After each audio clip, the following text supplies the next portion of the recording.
So ready when you are. This is our pitch on our short film Amnesia.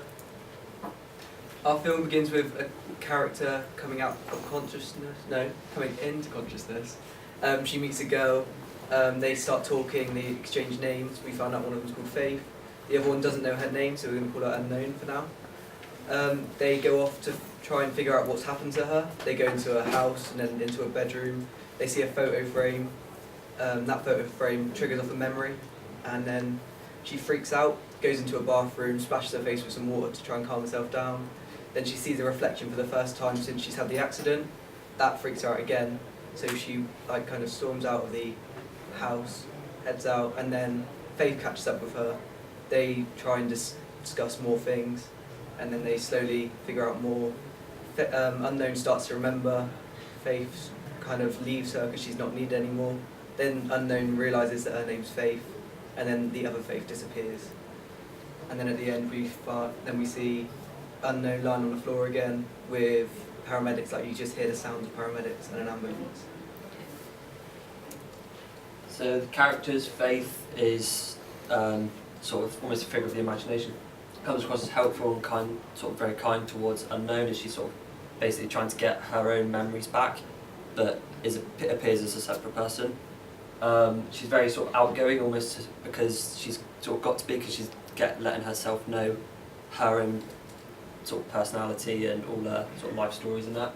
And then Unknown in this situation is very scared and sort of confused throughout all of it, because it's sort of, well, she doesn't really know what's happening. She's very sort of panicked about why someone else knows so much about her, and she's sort of a bit shy because she sort of has no idea where she is, what she's doing there, and then curious to sort of see why it's all happened, because nothing's been explained to her.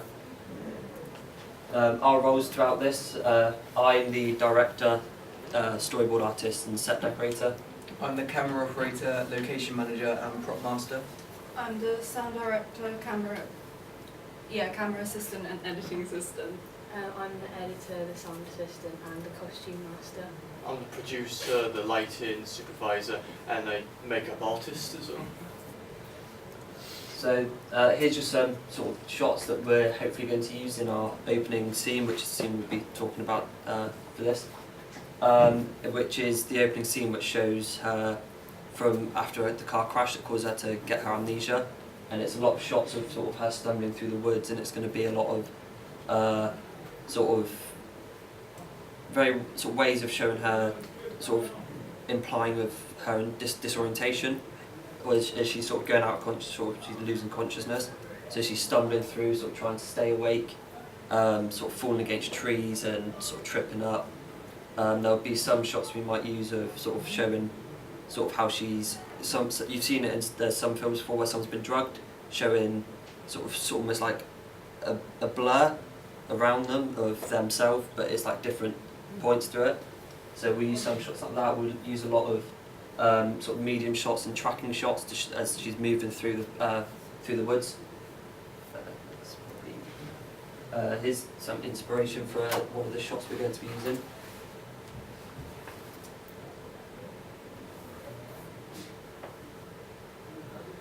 This is sort of the show the disorientation through the character. Very short, but sort of that sort of haze around them most of them. At different points. Like James said, we're going to be using a wide range of shots, including point of view, low angle shots, tracking shots and close-ups. This will show the disorientation and her walking along slowly but stumbling.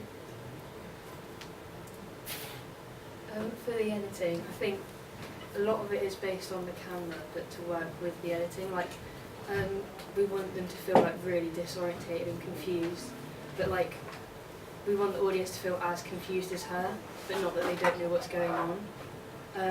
So what we were thinking of doing was doing multiple takes of the same sort of shot, but maybe slowing one of them down and overlaying them, overlapping them.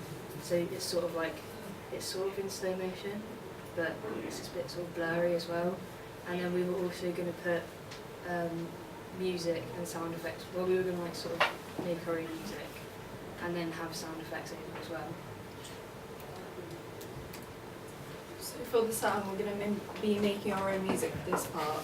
we're going to layer up kind of a heartbeat, which we're thinking of using drums for, heavy breathing or panting, and a ringy noise, which we were thinking of using a triangle, like the ringy it uses after the first click, to kind of put that all together.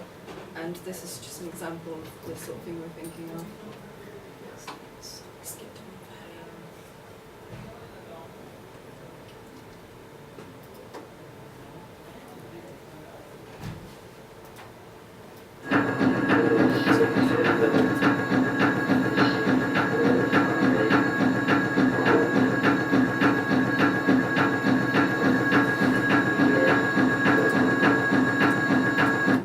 Yeah, that's sort of pretty much that. So the lighting, I'm going to use low-key for the opening. It gives it a noirish look because it's a mystery of regaining your memories.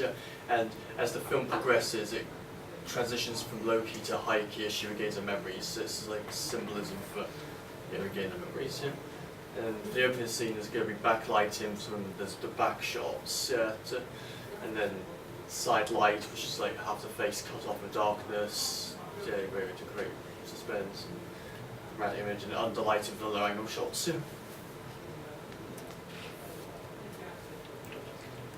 Production schedule, start off with when we started and it ends with the final narration and the filming dates and job roles. And,